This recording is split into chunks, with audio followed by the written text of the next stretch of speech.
बिस्मिल्लाहिर्रहमानिर्रहीम अल्हम्दुलिल्लाहि रब्बिल आलमीन वस्सलातु वस्सलामु अला सय्यिदिल अंबिया वल मुरसलीन। मुअज़्ज़ज़ हाज़रीन व नाज़रीन, आज जिस मौजू पर हम गुफ्तगू करेंगे वो है मुतबन्ना या लय पालक बच्चे के अहकाम।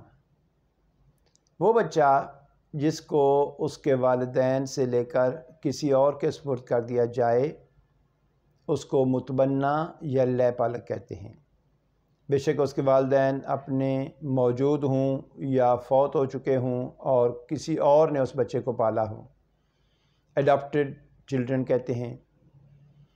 ऐसे बच्चे के शरीयत में अहकाम मुकर्रर हैं। इसमें दो मसाइल अहम हैं। एक तो ये कि पहला कि जब किसी बच्चे को उसके वालिदैन अपनी मर्ज़ी से देना चाहें किसी को तो दे सकते हैं, शरीयत ने इसमें मना नहीं किया। और कोई शख्स उनका रिश्तेदार हो या रिश्तेदार ना हो वो किसी बच्चे को अडॉप्ट कर सकता है।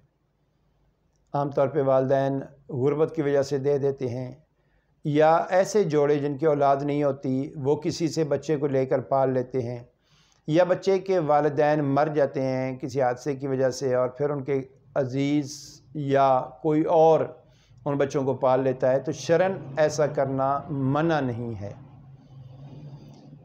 इसमें अहम मसला ये है कि बच्चे का नस्ब क्या उसके अडॉप्ट करने वाले या उस बच्चे को जो पालने वाले या जिन्होंने उस बच्चे को परवरिश की है उनकी तरफ मंसूब करना जायज़ है या नहीं है। इस बारे में कुरान करीम में वाज़ेह अहकाम हैं। कुरान करीम में अल्लाह ताला ने इरशाद फरमाया, उदऊहुम लिआबाइहिम हुवा अक़सतु इंदल्लाह, कि इन बच्चों को उनके हकीकी वालिदैन की तरफ मंसूब करो और यही अल्लाह ताला के यहाँ अदल व इंसाफ वाली बात है।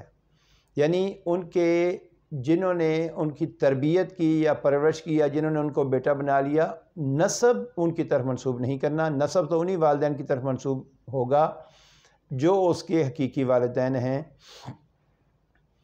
अब ये हमारे यहाँ ख़राबी है कि कई दफ़ा जानबूझकर यानी रिश्तेदार जो होते हैं वो मशवरा करते हैं कि इस बच्चे को बताना नहीं है।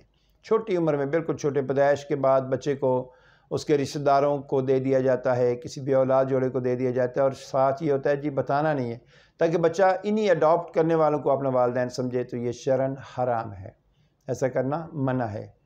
हाँ, बच्चे को पालें लेकिन उसको बताएं कि ये वालिदैन उसके हकीकी हैं और ये बच्चे जो है ये उन्होंने उसको पाला हुआ है। दूसरा इसमें मसला ये होता है, और यहाँ एक बात मैं अर्ज़ करूँ कि बड़ी ख़तरनाक बात हुई। एक वाक़या पेश आया कि इंग्लैंड में किसी फैमिली ने बच्चे को अडॉप्ट किया और वो कश्मीर की एक फैमिली थी, अज़ीज़ रिश्तेदार थे, जानबूझ के ले गए ताकि बच्चे की इस एतबार से यूके की नेशनलिटी हो जाएगी, ये भी हमारे लालच होता है। और उन्होंने कहा कि ये आपसे मैं ऐद किया कि बच्चे को बताना नहीं है कि इसके हकीकी वालिदैन कौन है। बच्चा बड़ा होता रहा और जवान हो गया। अब वो जो यूके में उसके वालिदैन थे जिन्होंने अडॉप्ट किया वो तो वालिदैन नहीं थे, रिश्तेदार थे, उनको अपना वालिदैन समझता रहा, और जो उनके हकीकी वालिदैन थे कश्मीर में उनको अपने वो रिश्तेदार समझता रहा। तो उसने अपनी हकीकी बहन से शादी की ख्वाहिश का इज़हार किया। अब वो टाल मटोल करें तो उसने कहा भी क्यों टाल मटोल करते, इसमें क्या हर्ज है, रिश्तेदार ही तो हैं, गालबन फूफी की बेटी थी या मामू की बेटी थी। तो बाद में जब उनके पास कोई चारा ना रहा तो फिर उन्होंने बताया बच्चे को कि नहीं, असल में वो तो तुम्हारी बहन है और उसके साथ निकाह कैसे हो सकता है, और तुम इनके बेटे हो और जो जिन्होंने अडॉप्ट किया है वो तो तुम्हारे रिश्तेदार हैं, हकीकी वालिदैन नहीं है। बच्चा डिस्टर्ब हुआ। तो ये देखें अल्लाह ताला की बहुत सी हिकमतें होती हैं जिनको हम समझते नहीं हैं। मैंने एक वजह बयान की कि एक ऐसे मसाइल दरपेश हो सकते हैं और होते हैं और हुए, इसमें और भी कई हिकमतें हो सकती हैं। इसलिए कभी भी बच्चे के साथ इस तरह से धोखा नहीं करना चाहिए, ये गलत है, मना है। और जब बच्चे को इल्म होता है तो उस पर बहुत सारे नफ्सियाती मसाइल भी उसको आ जाते हैं कि अच्छा मैं अपने वालिदैन के पास नहीं रहा, ये लोग हैं जो मेरे वालिदैन हैं। दूसरा, वरासत बच्चे को किसकी मिलेगी? तो जिन्होंने बच्चे को अडॉप्ट किया उनकी वरासत नहीं मिलेगी, क्योंकि वरासत में पहली शर्त ही यही होती है कि हकीकी रिश्तेदार होना। अब साफ ज़रा जिन्होंने उसको अडॉप्ट किया है ये उनका भांजा भतीजा है या अजीज़ है, तो साफ ज़रा की इस एतबार से तो वरासत नहीं मिलेगी। اب جنہوں نے اس کو پالا ہے ان کی خواہش یہ ہے کہ یہ ہمارے بیٹوں کی طرح ہے، بچوں کی طرح ہے، ہم نے اس کو پالا ہے تو اس کو وراثت بھی ہماری ملنی چاہیے۔ تو اس کا طریقہ کار یہ ہے کہ یا تو زندگی میں اس کو ہبہ کر دیں یا اس کے لیے وصیت کر دیں۔ ہبہ کرنے میں بھی صاف ظاہر ہے کہ اگر زندگی میں کر دی، اس کو جائیداد کا مالک بنا دیا اور جائیداد اس کو دے دی تو پھر تو یہ شرعاً جائز ہو گیا۔ یا دوسری شکل یہ ہے کہ اس کے لیے وصیت کر دی، لیکن کبھی بھی سارا مال نہیں دینا چاہیے۔ دیکھیں شخص نے کسی غیر بچے کو اپنا بچہ بنا لیا اور اس کو ساری جائیداد دے دی اور اس کے اپنے حقیقی رشتہ دار، اس کے بھائی بہن بھتیجے بھانجے وہ سارے محروم ہو گئے، تو یہ بھی مناسب نہیں ہے۔